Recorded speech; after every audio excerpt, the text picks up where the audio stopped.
آپ صلی اللہ علیہ وسلم کی سیرت مبارکہ کے حوالے سے ایک تسلسل کے ساتھ جمعے کی نشستیں ہو رہی ہیں۔ آپ صلی اللہ علیہ وسلم نے ہجرت فرمائی اور مدینے میں آپ نے 3 سال گزارے۔ اب آپ صلی اللہ علیہ وسلم کی مدینی والی زندگی کے چھوٹے سال کیا کیا بڑے واقعات رونما ہوئے، ان کی تفصیل عرض کی جا رہی ہے۔ آپ صلی اللہ علیہ وسلم نے ہجرت کے چھوٹے سال 2 قبیلے آپ کے پاس آئے اور ان قبیلوں نے آپ صلی اللہ علیہ وسلم کی خدمت میں یہ درخواست کی کہ ہمارے کچھ لوگ مسلمان ہوئے ہیں اور مزید بھی مسلمان ہو رہے ہیں، آپ ہمیں کوئی معلم دے دیں، پڑھانے والے سکھانے والے استاد دے دیں تاکہ وہ ہمارے مسلم لوگوں کو دین سکھائیں اور ان کو اللہ کا کتاب قرآن پاک پڑھائیں۔ آپ صلی اللہ علیہ وسلم نے حضرت عاصم بن ثابت رضی اللہ تعالیٰ عنہ صحابی ہیں، ان کو امیر بنایا اور صحابہ کرام کی بہت بڑی جماعت ان کو عطا کر دی گئی۔ صحابہ کرام کا یہ وقت مدینہ منورہ سے نکلا، حضرت عاصم کی عمارت میں چلتے چلتے یہ ایک مقام پر پہنچے جس کو رجیع کہا جاتا ہے۔ اچانک اس موقع پر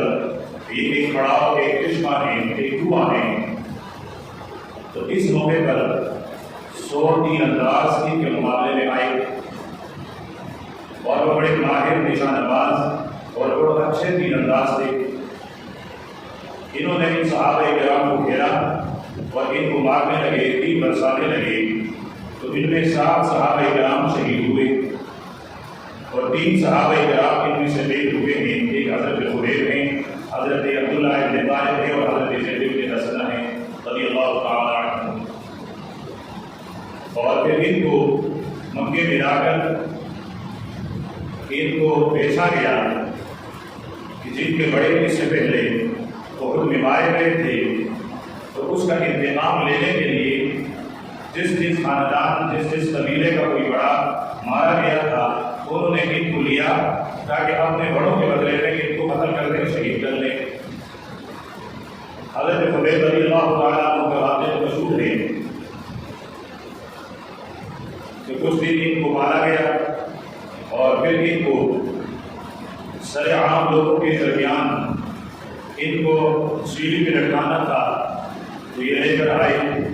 اور وہاں حضرت خبیب رضی اللہ تعالیٰ عنہ سے پوچھا گیا کہ اگر آپ چاہیں تو ہم آپ کو چھوڑ دیں اور آپ کی جگہ سرور کونین صلی اللہ علیہ وسلم کو حاکم برہم ہم شہید کر لیں۔ تو حضرت خبیب کا وہ جواب جو دل کی تختی پر حقیقت کے سیاہی کے ساتھ لکھنے کا قابل ہے، فرمایا ظالموں تم کیا کہتے ہو؟ میرا حبیب مدینے میں اس وقت جہاں ہے اس کے پاؤں مبارک میں، ان کے قدم مبارک میں کانٹا چھپ جائے اور میں خبیب یہاں بغیر راحت کی زندگی گزاروں، مجھے یہ بھی گوارا نہیں۔ میری جگہ محمد یاروی کو پھانسی لٹکانا یہ حدود کی بات ہے۔ اور پھر ان سے آخری خواہش پوچھی گئی، انہوں نے کہا کہ 2 رکعت نفل پڑھنے کی اجازت دی ہے۔ 2 رکعت نفل پڑھے اور پھر فرمایا ہم اصحاب محمد اس طرح کی نمازیں نہیں پڑھا کرتے ہیں، ہماری نمازیں تو پوری رات ایک رکوع میں گزر جایا کرتی ہیں، لیکن یہ جلدی اس لیے پڑھ دیا تاکہ تمہارے دل میں یہ بات نہ آئے کہ دیکھو موت کی ڈر اور خوف کی وجہ سے اب رکعتوں کو لمبی کر رہا ہے، سجدوں کو لمبے کر رہا ہے، ورنہ میرا دل چاہتا کہ میری اب زندگی کی کتنی سانسیں ہیں یہ سارے کے سارے سجدے میں گزر جائے، لیکن اس لیے میں نے اپنی نماز مختصر کر لی اور پھر حضرت خبیب رضی اللہ تعالیٰ عنہ کو شہید کر دیا گیا۔ تو یہ رجیع کا واقعہ یہ بھی آپ صلی اللہ علیہ وسلم کی ہجرت کے چوتھے سال پیش آیا، اور جن قبیلوں نے آپ صلی اللہ علیہ وسلم سے صحابہ کرام مانگے گئے تھے، ایک کا نام حسن ہے اور دوسرے کا نام طارا ہے، اور اس کے لیے آپ صلی اللہ علیہ وسلم نے 1 مہینہ 29 دن یا 28 دن یا کم و بیش قنوت نازلہ یعنی فجر کی نماز میں ان کے لیے بد دعا کی گئی ہے۔ یا کچھ کم زیادہ کہ انہوں نے آپ صلی اللہ علیہ وسلم کے ساتھ اور صحابہ کرام کے ساتھ برابری کی اور صحابہ کرام کی یہ جماعت شریک کر دی گئی۔ دوسرا بڑا واقعہ جو اسی سال یعنی آپ صلی اللہ علیہ وسلم کے ہجرت کے چوتھے سال پیش آیا ہے وہ بیر معونہ کا واقعہ ہے۔ بیر معونہ کے لیے بھی نجد میں سے بہت بڑا علاقہ ہے نجد کا، وہاں سے ایک وقت نے آ کر کہا کہ ہمیں صحابہ کرام دے دیں جو ہمیں اللہ کا کتاب قرآن پاک سکھائیں۔ پیارے پیغمبر نے صحابہ کرام کی صف میں جو بڑے بڑے قرآن پاک کے قاری تھے ان کو چنا، ان کو منتخب کیا۔ یہ 70 صحابہ کرام تھے رضوان اللہ علیہ اجمعین، 70 صحابہ، اور یہ 70 بھی کوئی عام صحابہ نہیں، قرآن پاک کے معلم، قرآن پاک کے قاری۔ ان 70 صحابہ کرام کو آپ صلی اللہ علیہ وسلم نے روانہ فرمایا۔ ایک مقام پر پہنچ کر عامر بن طفیل نے ان پر میزبانی کی اور ان کو شریک کرنے کی کوشش کی۔ یہاں حرام بن ملعان رضی اللہ تعالیٰ عنہ نے آپ صلی اللہ علیہ وسلم کا خط بھی دکھایا کہ یہ دیکھو یہ پیارے پیغمبر کا خط مبارک ہے، اور ہمیں بھیجا گیا تھا کہ ہم جا کر اہل نجد والوں کو اللہ کے کتاب قرآن پاک کی تعلیم دے سکیں۔ تم ہمارے ساتھ برابر نہیں کر رہے ہو، لیکن انہوں نے کچھ بھی ماننے کو تیار نہیں تھے اور کچھ نہیں مانے، اور اسی طرح ان صحابہ کرام کے پیش میں انہوں نے نیزے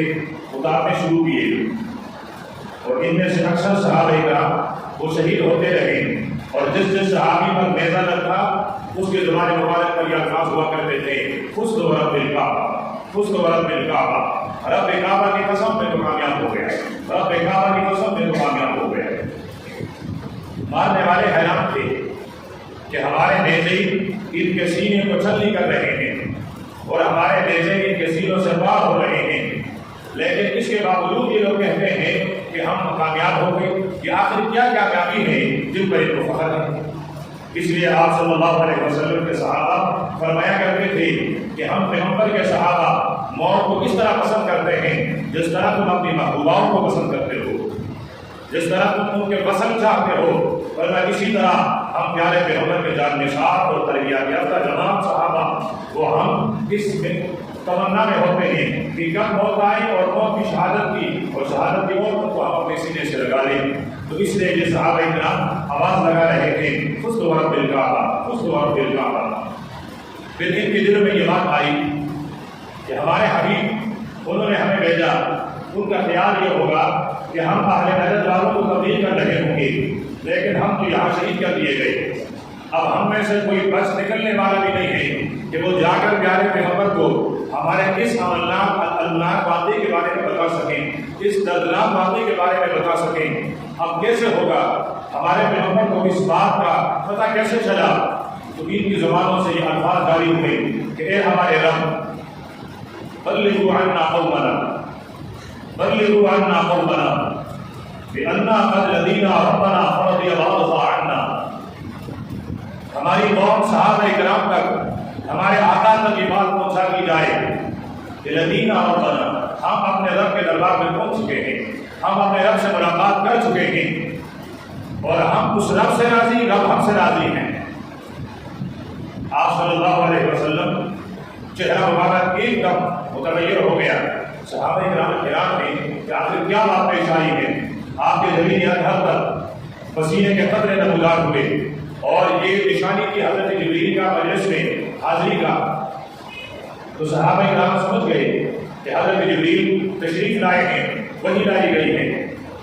تھوڑی دیر بعد آپ صلی اللہ علیہ وسلم نے اپنے جبین مبارک سے پسینے کے قطرے صاف کیے، تو آپ کے رخساروں پر موتیاں لڑک رہی تھی۔ صحابہ کرام نے آنسو کی موتیاں دیکھی تو اور زیادہ خوفزدہ ہو گئے کہ آخر کیا بات ہے، اللہ کے پیارے پیغمبر رو کیوں رہے ہیں، آنسو کی لڑیاں آپ کے داڑھی مبارک کو کیوں تر کر رہی ہے؟ تو پیارے پیغمبر صلی اللہ علیہ وسلم نے صحابہ کرام سے فرمایا تمہارے مسلسل دوست شہید کر دیے گئے، جو ہماری اس امت کا صفوہ اور ان کا سب سے زیادہ مکن اور ان کے چنیدہ اور منتخب شدہ قاری تھے، ان کو اہل نجد نے بتا دی کر کے شہید کر دیا۔ تو یہ واقعہ بھی معمولہ، یہ بھی آپ صلی اللہ علیہ وسلم کی ہجرت کے چوتھے سال پیش آیا ہے۔ اسی طرح بنو نذیر کا واقعہ، انہوں نے آپ صلی اللہ علیہ وسلم کے ساتھ غداری کی اور ان کے سردار نے آپ صلی اللہ علیہ وسلم کو شہید کرنے کی کوشش کی، تو آپ صلی اللہ علیہ وسلم نے 23 دن تک صحابہ کرام کو ان کے محاصرہ کرنے کا حکم دیا، اور 23 دن محاصرے میں رہنے کے بعد پھر انہوں نے ہتھیار ڈال دیے اور اپنے آپ کو صحابہ کرام کا حوالہ کر دیا۔ تو یہ بنو نذیر کے ساتھ ان کا محاصرہ، یہ بھی آپ صلی اللہ علیہ وسلم کی ہجرت کے چوتھے سال پیش آیا ہے۔ اسی طرح اسی سال ایک یہودی ہے ابو رافع، یہ آپ صلی اللہ علیہ وسلم کے شان میں بھی گستاخی کیا کرتا تھا اور صحابہ کرام کے شان میں بھی، اور خصوصاً صحابیات جو ہماری مائیں اور بہنیں پیارے پیغمبر کا کلمہ پڑھ کے مسلمان ہو گئی تھی، ان کے بارے میں اشعار میں عجوہ کیا کرتا تھا، ان پر الزام اور بہتان ڈالا کرتا تھا۔ تو آپ صلی اللہ علیہ وسلم نے ارشاد فرمایا ان میں سے کوئی ہے جو ابو رافع کا کام تمام کر لے؟ تو حضرت عبداللہ بن علی رضی اللہ تعالیٰ عنہ نے حامی بری کہ اللہ کے پیارے پیغمبر نے اس کے لیے تیار ہوں۔ یہ رات کو وہاں گئے اور انہوں نے تلوار سے اس کے جسم 2 ٹکڑے کروایا، اور خود فرماتے ہیں وہ قلعے کے اندر تھا، تو میں بالکل مغرب کے آخری وقت میں جب قلعے کا وہ دروازہ بند ہونے والا تھا تو میں قریب بیٹھ لیا کہ جس طرح کوئی آدمی چھوٹے قضائے حاجت لیے بیٹھتا ہے، تو جو دیدار میں آواز دی کہ جلدی کرو گیٹ بند ہو رہا ہے، تو میں اس اندھیرے کے سائے میں دوڑتا ہوا اندر چلا گیا اور پھر تاک میں رہا کہ جو دیدار یہ چابیاں کہاں رکھے گا۔ اس نے گیٹ بند کر کے جہاں چابیاں رکھی، میں نے جا کر واپس گیٹ کا دروازہ کھولا اور پھر جا کر آدھی رات اس کو آواز دی کہ جیسے اٹھا تو مجھے اندازہ ہوا کہ یہ اس کی چارپائی ہے، یہ یہاں سو رہا ہے، تو میں نے اس کے پیٹ پر تلوار رکھی اور اس کو 2 ٹکڑے کر دیے۔ آتے ہوئے یہ گرے اور ان کے پاؤں مبارک، پنڈلی مبارک وہ ٹوٹ گئی۔ آپ صلی اللہ علیہ وسلم کے پاس آئے، آپ نے اس پر ہاتھ پہرا، ایسا ہو گیا کہ آپ عبداللہ بن علی کی پنڈلی کبھی زخمی ہوئی نہیں۔ یہ آپ صلی اللہ علیہ وسلم کا معجزہ۔ تو یہ ابو رافع یہودی استاد پیغمبر کس کا قتل، یہ بھی آپ صلی اللہ علیہ وسلم کے ہجرت کے چوتھے سال ہوئے، اور بھی بہت سارے واقعات ہوئے ہیں، لیکن چونکہ وقت انتہائی مختصر ہوتا ہے۔ آپ صلی اللہ علیہ وسلم کے ہجرت کے 5ویں سال جب آپ نے ہجرت فرمائی ہے اور 5واں سال ہوا ہے، تو اس سال غزوہ دومۃ الجندل یہ بھی پیش آیا ہے، اور اس کے علاوہ غزوہ مریسع یا غزوہ بنو المصطلق پیش آیا ہے۔ آپ صلی اللہ علیہ وسلم جب بھی کسی غزوے میں جایا کرتے تھے تو ازواج مطہرات کے درمیان قرعہ ڈالتے، اور قرعہ میں جن کا نام نکل آتا اس کو اپنے ساتھ رکھتے ہیں۔ تو غزوہ مریسع یا غزوہ بنو المصطلق، اس میں آپ صلی اللہ علیہ وسلم کے ساتھ اما جان سیدہ عائشہ رضی اللہ تعالی عنہ وہ رضی میں سفر تھی۔ واپسی میں ایک نعمت اللہ پاک نے اس امت کو تیمم کا عطا کیا کہ حضرت عائشہ رضی اللہ تعالی عنہ ان کا ہاتھ گر گیا، کافی ڈھونڈا تلاش کیا، نہیں ملا،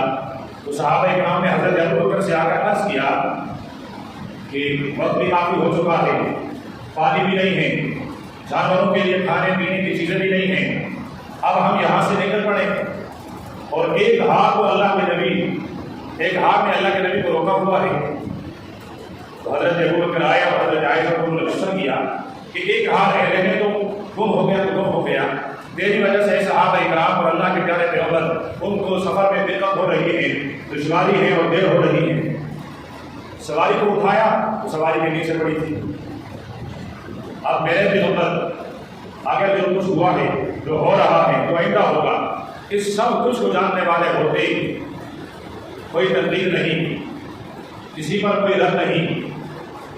لیکن حقیقت کو آشکارا کرنے کے لیے حقیقت کو بیان کرنا پڑتا ہے۔ اگر میرے پیغمبر عالم الغیب ہوتے، چھپی ہوئی رات، چھپی ہوئی چیزیں جس طرح میرے رب کو معلوم ہے، اسی طرح میرے رب کے حبیب پیغمبر کو بھی معلوم ہوتی، تو جس وقت اما جان یہ کہہ رہی تھی کہ آقا میرا ہاتھ گم ہو گیا ہے، تو اسی وقت اللہ کے نبی ارشاد فرماتے ہیں عائشہ تلاش کرنے کی کیا ضرورت ہے، پریشان ہونے کی کیا ضرورت ہے، اونٹ اٹھائیے، اس کے سینے کے نیچے دبا ہوا ہے، کہہ دے اللہ کے نبی۔ لیکن صحابہ کرام بھی تلاش میں ہیں، اللہ کے پیارے پیغمبر خود تلاش کر رہے ہیں، حضرت عائشہ بھی تلاش کر رہی ہے۔ اس سے معلوم ہوتا ہے کہ عالم الغیب ہونا، ما کان ما یکون، جو ہوا، جو ہو رہا ہے، جو ہوگا، ذرے ذرے کا عالم، آسمانوں میں کرسی عرش پر مستوی میرا خدا ہے، اس کے علاوہ بڑی کائنات میں کوئی بھی اللہ کی طرح غیب کرنے والا نہیں ہے۔ تو اتنے میں ہار تو نہیں گیا، لیکن قرآن پاک کی آیت نازل ہوئی کہ ایمان والو، جب تم نماز اور وضو کا ارادہ کر لو، فلم تجدوا ماء، اور تم اس وقت پانی نہ پاؤ، تو فَيَتَيَمَّمُوا صَعِيدًا طَيِّبًا، پھر پاک مٹی کا بس کر کے ان سے تیمم کر لیا کریں۔ اتنی بڑی نعمت امت کو ملی، تو وہ صحابہ کرام جنہوں نے تھوڑی دیر پہلے حضرت ابو بکر کے دربار میں جا کر عرض کیا تھا کہ آپ اللہ کے نبی سے یہ کہہ دیں، عرض کر دیں کہ ہم یہاں سے چل پڑیں اور ہار کو چھوڑ دیں، وہیں پہ آ کر معذرت کرتے ہوئے کہنے لگے،